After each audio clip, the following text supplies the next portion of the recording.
Mga kapuso, 13 days to go na lang. Pasko na at sa mismo December 25, mapapanood na po ang official MMFF entry ng GMA Pictures at GMA Public Affairs na Green Bones.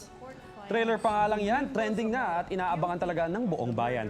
Grabe nga yung mga comments sa official trailer ng Green Bones. Nako, sabi nga ni Ian Jomar Alabado, ito ha, bigla akong kinilabutan. Trailer pa lang, nanlalambot na ako. GMA Pictures na naman for Best Picture. Hoy, comment naman ni Mateo D. Watts, super ganda, napaka-promising at yung OST na Niebe. Aba. Wow! At para naman kay RM Zendrake Potter, another masterpiece powerhouse movie of the year. Hakot Award is waving. That's true. At ito naman ang comment ni Mark Louis Maglonzo. Green Bones, pinag-isipan at pinaghirapan. Life's worth living, nakakaiyak. Trailer pa lang.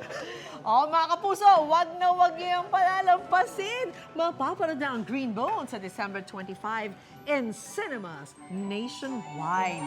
Pinagbibidahan po yan ni Kapuso Drama King Dennis Trillo at Kapuso Action Hero Ruru Madrid. Kaabang-abang. Yes. Poster pa lang, ang ganda na, oh. Wow. What a movie. Wait! Huwag mo munang i-close! Mag-subscribe ka muna sa GMA Public Affairs YouTube channel para lagi kang una sa mga latest kwento at balita. At syempre, i-follow mo na rin ang official social media pages ng Unang Hirit. Thank you!